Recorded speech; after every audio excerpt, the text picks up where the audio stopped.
নবীজির একজন সাহাবী হেলাল ইবনে উমাইয়া রাদিয়াল্লাহু তাআলা আনহু, গরীব একজন সাহাবী নবীর।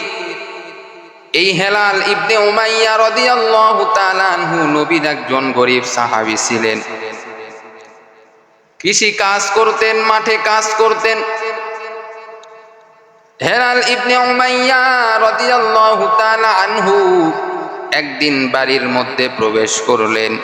প্রবেশ করিয়া দেখি হেলাল ইবনে উমাইয়া এবং তার বিবি যেই ঘরের মধ্যে থাকে, ওই ঘরের মধ্যে দরওয়াজাটা ভিতর থেকে লাগানো। হেলাল ইবনে উমাইয়া রাদিয়াল্লাহু তাআলা আনহুর মনের মধ্যে সন্দেহ শুরু হয়ে গেল। ওই সময় এখনো পর্যন্ত আমার আল্লাহ জিনাকারের শাস্তি সম্পর্কে এখনো আয়াত আল্লাহ নাযিল করে নাই। এবার হেলাল ইবনে উমাইয়া রাদিয়াল্লাহু তাআলা আনহু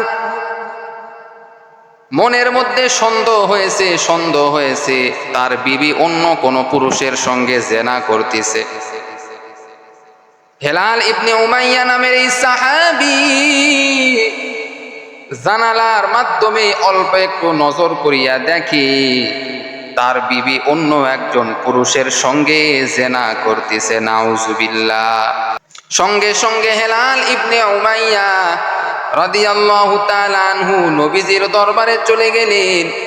নবীজির দরবারে যাওয়ার পরে বললেন, ইয়া রাসূলুল্লাহ, ইয়া হাবিবাল্লাহ, আমি নিজের চক্ষু দ্বারা আমি দেখেছি আমার স্ত্রী অন্য একজন পরপুরুষের সঙ্গে জিনা করতেছে।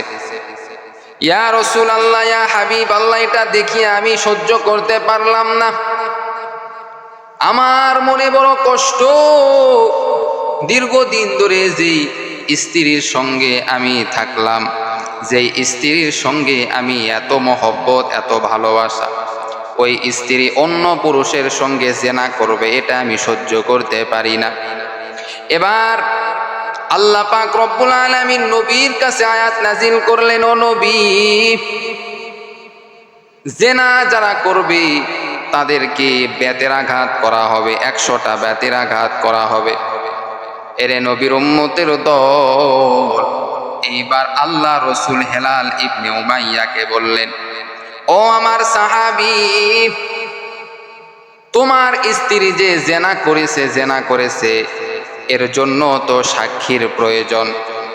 কোরআনুল কারীমের মধ্যে আল্লাহ পাক রব্বুল আলামিন বলেন, কোন বান্দি যদি জিনা করে, কোন বান্দা যদি জিনা করে, তাহলে একা একা সাক্ষী দিলে চলবে না, কমপক্ষে 4 জন ব্যক্তি সাক্ষীর প্রয়োজন। আল্লাহ তাআলা এই নিয়মটা কেন করলেন? কারণ স্বামী স্ত্রী মাঝে মাঝেই গন্ডগোল ফাসাদ সৃষ্টি হয়ে যায়। স্বামী স্ত্রীকে ফাঁসানোর জন্য মাঝে মাঝে এরকম স্ত্রীর নামে মাঝে মাঝে এরকম মিথ্যা কথা বলতে পারে। এজন্য আল্লাহ পাক রব্বুল আলামিন এমন আইন আল্লাহ তাআলা করে দিলেন, বলে 4 জন সাক্ষী যদি কেউ দেখাইতে পারে, যে ব্যক্তি জিনা করেছে তার বিরুদ্ধে 4 জন সাক্ষী যদি কেউ দেখাইতে পারে, তাহলে তার কথাটা মেনে নেওয়া হবে। এইবার হেলাল ইবনে উমাইয়া রাদিয়াল্লাহু তাআলা আনহু এবার বড় চিন্তায় পড়ে গেলেন। মায়ার নবী রাহমাতুল লিল আলামিনকে বললেন, ইয়া রাসূলুল্লাহ, ইয়া হাবিবাল্লাহ, আমি নিজের চক্ষু দ্বারা দেখেছি আমার স্ত্রী জিনা করেছে। ও নবী, আমার স্ত্রীকে আপনি শাস্তি দেন। এবার মায়ার নবী রাহমাতুল লিল আলামিন এই সাহাবীকে বললেন, ও সাহাবী, আল্লাহ তাআলা 4 জন সাক্ষীর কথা বলেছেন। 4 জন সাক্ষী যদি তোমার পক্ষে সাক্ষী দেয়, তাহলে তোমার স্ত্রীর বিচার করব। এইবার যখন স্ত্রীকেও মায়ার নবী ডাক দিলেন, হেলাল ইবনে উমাইয়ার স্ত্রীকেও ডাক দিলেন নবীজি। বললেন, ও আল্লাহর বান্দি, তুমি কি জেনা করেছো নাকি, তুমি কি জেনা করেছো নাকি বলো। এইবার হেলাল ইবনে উমাইয়ার স্ত্রী বলে আমি জেনা করি নাই, নাউজুবিল্লাহ। অথচ সে জেনা করেছে। হেলাল ইবনে উমাইয়া বড় বিপদের মধ্যে পড়ে গেল, যেহেতু সাক্ষীও দেখাইতে পারে না, আবার স্ত্রীও মিথ্যা কথা বলতেছে। কিন্তু তার স্ত্রী যে জেনা করেছে কেউ না জানলেও জানে একমাত্র আমার আল্লাহ। আল্লাহ তো জানেন, গোপনে গুনাহ করলেও আল্লাহ জানে, প্রকাশ্যে গুনাহ করলেও আল্লাহ জানে। যেইভাবেই বান্দা বান্দি তুমি গুনাহ করো না কেন, দুনিয়ার কেউ না দেখলেও আমার আল্লাহ অবশ্যই অবশ্যই দেখেন। আল্লাহর চোখে কোনোভাবেই ফাঁকি দেওয়া যায় না। দুইজন ব্যক্তিকে দুইটা মুরগি দেওয়া হলো, দেওয়ার পরে বলা হলো যাও দুইজন ব্যক্তি তোমরা যাও। যাওয়ার পরে এমন একটি জায়গায় তোমরা এই দুইটা মুরগি জবাই করবা, কেউ যেন না দেখে। এই দুইজন মুরব্বী এইবার চলে গেল, একজন একটি জায়গায় নিরিবিলি জায়গায় চলে গেল, আর একজন আরেকটি নিরিবিলি জায়গায় চলে গেল। কেউ নাই, ডানেও কেউ নাই, বামেও কেউ নাই, সামনেও কেউ নাই, পিছনেও কেউ নাই। এবার তাদেরকে সময় দেওয়া হয়েছিল 20 মিনিটের মধ্যে তোমরা জবাই করে নিয়ে আসবা। এইবার দুজন হাজির হয়ে গেল। হাজির হওয়ার পরে দেখে একজন জবাই করেছে আর একজন জবাই করে নাই। জবাই যে করেছে তাকে বলা হইল তুমি কেমনে তুমি জবাই করেছো, কেউ কি তোমাকে দেখে নাই? বলে না না, আমাকে কেউ তো দেখে নাই, আমি এমন একটি নিরিবিলি জায়গায় জবাই করেছি যেখানে কেউ দেখার কোনো সুযোগ নাই। এইবার বলতিছে তাই নাকি? বলে হ্যাঁ। এবার যেই ব্যক্তি মুরগিটা জবাই করে নাই তাকে জিজ্ঞাসা করা হলো কি ব্যাপার, তুমি জবাই না করিয়াই তুমি চলে আসছো, ব্যাপার কি? ব্যাপার কি? কি ব্যাপার, তুমি মুরগিটা জবাই না করেই তুমি চলে আসছো, ব্যাপার কি? তুমি কি নিরিবিলি কোনো জায়গা পাও নাই যেখানে কেউ তোমাকে দেখবে না? এই ব্যক্তি এইবার বলে ওগো আল্লাহর বান্দা, আমি কোন নিরিবিলি জায়গায় আমি যাব? আমি যদি নিরিবিলি জায়গায় যাই, আমার জবাই করা যদিও দুনিয়ার কোনো মানুষ দেখবে না, দুনিয়ার কোনো মানুষ দেখবে না, কিন্তু আমার আল্লাহ অবশ্যই অবশ্যই দেখতেছে। দুনিয়ার সব মানুষের চোখে ফাঁকি দিতে পারলেও আমার মালিক আল্লাহর চোখে কোনোভাবে ফাঁকি দেওয়া যাবে না। অতএব আমি চিন্তা ভাবনা করিয়া দেখিলাম আমি যে এখানে জবাই করব নিরিবিলি জায়গায়, কিন্তু মানুষ নাই ঠিক আছে, কিন্তু আমার আল্লাহ তো আমাকে দেখতেছেন। এরে বান্দা, এরকম ভাবে মানুষের মধ্যেও ভয় থাকতে হবে, আল্লাহর প্রতি ভয়। গুনাহ করতেছি, গোপনে গুনাহ করতেছি, কেউ তো দেখে না, কেউ দেখে না, কিন্তু আমার আল্লাহ তো দেখেন। গুনার শাস্তি অবশ্যই আল্লাহ তো দিবেন। দুনিয়ার কেউ দেখে না, কিন্তু আমার আল্লাহ অবশ্যই অবশ্যই তোমাকে আমাকে দেখতেছেন। এরে নবীর আশিক উম্মতের দল হেলাল ইবনে উমাইয়া রাদিয়াল্লাহু তাআলা আনহু মায়ার নবী রাহমাতুল লিল আলামিনকে এবার বললেন ইয়া রাসূলুল্লাহ, ইয়া হাবিবাল্লাহ, আমার স্ত্রী জেনা করেছে, সে মিথ্যা কথা বলতিছে। আসলে সত্যি সে জেনা করেছে, আমি নিজের চোখে দেখেছি, কিন্তু স্ত্রী এইবার মিথ্যা কথা বলতিছে ইয়া রাসূলুল্লাহ, ইয়া হাবিবাল্লাহ, আমি জেনা করি নাই। আল্লাহ তাআলা সঙ্গে সঙ্গে নবীকে জানা দিলেন, ও নবী, যেহেতু হেলাল ইবনে উমাইয়া সে 4 জন সাক্ষী দেখাইতে পারতেছে না, অতএব তারা যেন কসম করে, আমি আল্লাহর নামে কসম যেন করে, 4 বার যেন কসম করে। হেলাল ইবনে উমাইয়া এইবার কসম করতেছে ইয়া রাসূলুল্লাহ, ইয়া হাবিবাল্লাহ, আল্লাহর কসম করে আমি বলতেছি আমার স্ত্রী জেনা করেছে, আল্লাহর কসম করে আমি বলতেছি আমার স্ত্রী জেনা করেছে, আল্লাহর কসম করে বলতেছি আমার স্ত্রী জেনা করেছে, আল্লাহর কসম করে বলি আমার স্ত্রী জেনা করেছে। এবার হেলাল ইবনে উমাইয়ার স্ত্রীকে জিজ্ঞাসা করা হলো, সত্যিই কি তুমি জেনা করেছো? তুমি এইবার কসম করো। হেলাল ইবনে উমাইয়ার স্ত্রীও বলে, ইয়া রাসূলুল্লাহ, ইয়া হাবিবাল্লাহ, আমি জেনা করি নাই, আমি জেনা করি নাই। আল্লাহর কসম করে বলতেছি আমি জেনা করি নাই। আল্লাহর কসম করে আমি বলতেছি আমি জেনা করি নাই। আল্লাহর কসম করে বলতেছি আমি জেনা করি নাই। এভাবে 4 বার স্ত্রীও কসম খাইল। মায়ার নবী এইবার বড় টেনশনে পড়ে গেল। এখন কিভাবে বিচার করা হবে? হেলাল ইবনে উমাইয়া সেও আল্লাহর নামে কসম করলো, স্ত্রীও আল্লাহর নামে কসম করলো। এইবার আল্লাহর কাছে আল্লাহর নবী বললেন, ও দয়ার মালিক, আমি তো এখন বড় বিপদের মধ্যে পড়ে গেছি। এখন আমি কার বিচার করব, কার বিচার করব, কার বিচার করব? আল্লাহ তাআলা সঙ্গে সঙ্গে জিবরাইলকে পাঠিয়ে দিলেন। ও জিবরাইল, যাও, আমার নবীর টেনশন আমি আল্লাহ সহ্য করতে পারি না। আমার নবী টেনশনে থাকবে, এটা আমি আল্লাহ সহ্য করতে পারি না। জিবরাইল এসে বললেন, ইয়া রাসূলুল্লাহ, ইয়া হাবিবাল্লাহ, 7 দিন সময় দেন। ওই দুজনকে 7 দিন সময় দেন। 7 দিনে তারা এইবার দুজন ঠিক করে আসুক। তারা মিথ্যা কথা যেন না বলে। 7 দিন তাদেরকে সময় দেন। 7 দিন পরে আবার তাদেরকে আল্লাহর নামের কসম করানো হবে। আল্লাহর নবী এইবার তাদেরকে 7 দিনের ছুটি দিয়ে দিলেন। 7 দিন পর তোমাদের দুজনকে আবার ডাকা হবে। 7 দিন পর আবার দুজনকে ডাকা হবে। 7 দিন পর আবার দুজনকে ডাকা হইল। ডাকার পর এইবার আবার তাদের কাছ থেকে কসম নেওয়া হইল। হেলাল ইবনে উমাইয়াকে বলা হইল, তুমি এইবার বলো তোমার স্ত্রী কি জেনা করেছে কিনা? হেলাল ইবনে উমাইয়া বলতেছেন, অবশ্যই আল্লাহর কসম, আমার স্ত্রী জেনা করেছে। এরকম ভাবে 4 বার আবার কসম করলো।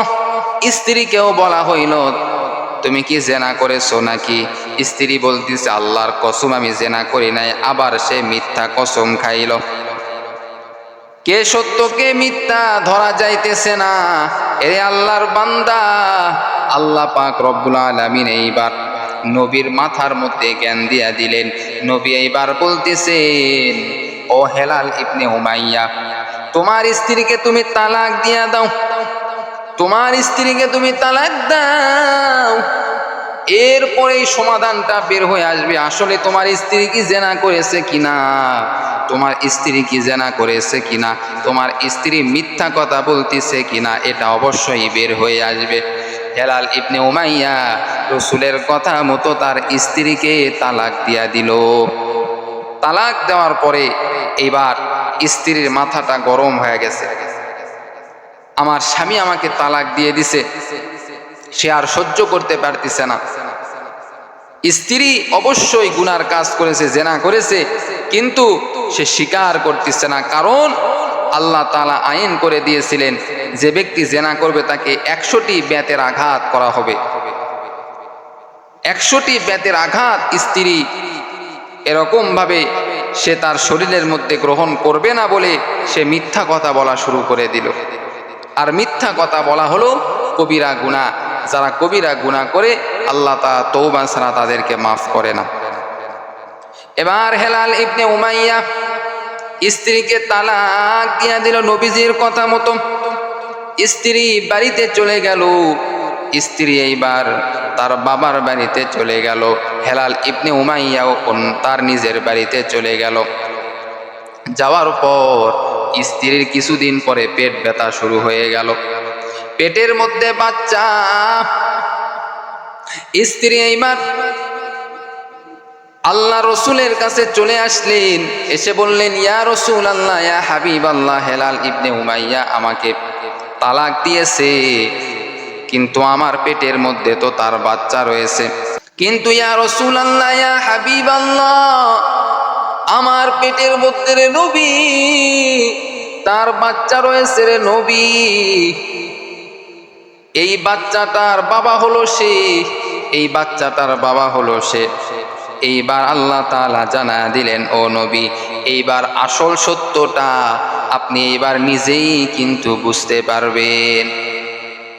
মায়ার নবী রহমাতুল লিল আলামিন এইবার আবার হেলাল ইবনে উমাইয়াকেও ডাক দিল, এইবার তার স্ত্রীকেও ডাক দিল। ডাক দিয়া বলতেছেন, এই বাচ্চা, তোমার পেটের মধ্যে যেই বাচ্চা রয়েছে, এই বাচ্চাটাকে জন্মগ্রহণ করুক, এরপরে বোঝা যাবে, এরপরে বোঝা যাবে তার আসল বাবাকে। কিছুদিন পর হেলাল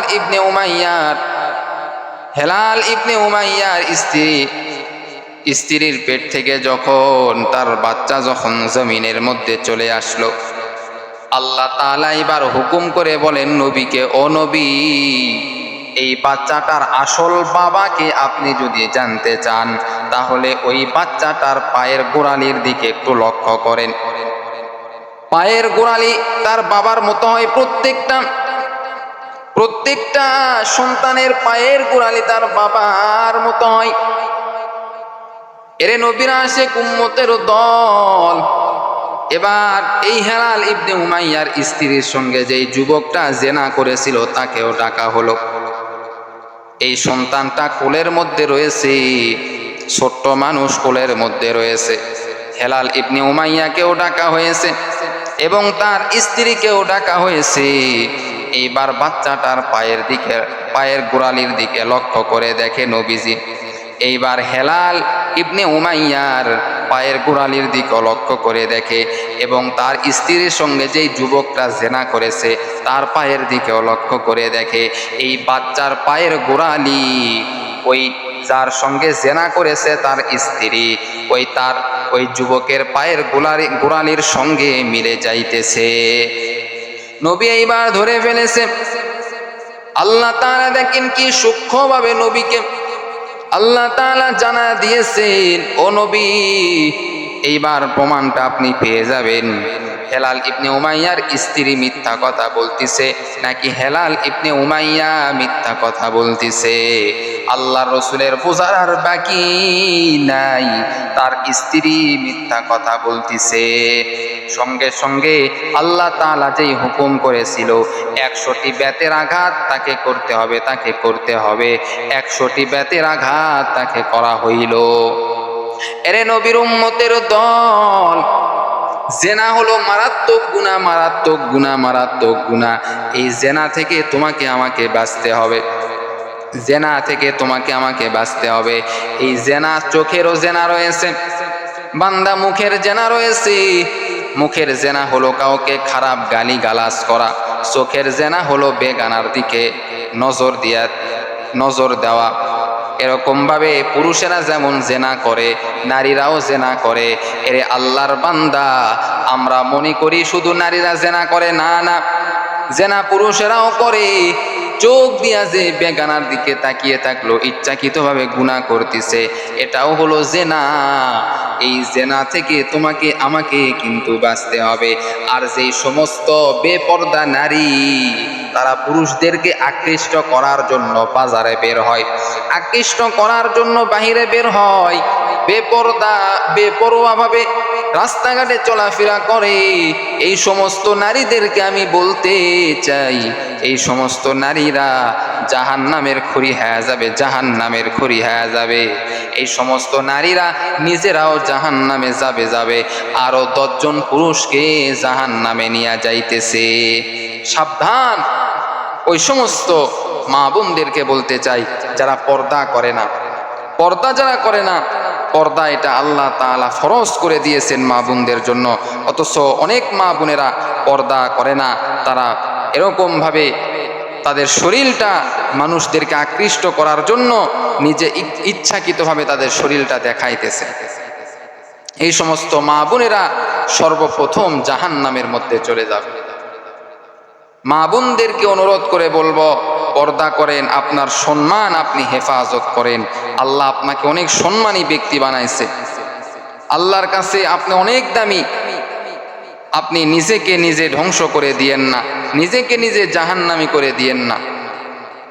এজন্য আমাদের মা বোনদেরকে পর্দা করতে হবে, কারণ তারা যদি পর্দা না করে আল্লাহর কাছে জবাব দিতে হবে এবং জাহান্নামের মধ্যে তাদেরকে ঢুকতে হবে। আল্লাহ আমাদের সকলকে, বিশেষ করে মা বোনদেরকে পর্দা করার তৌফিক দান করুক। সকলেই বলি আমিন।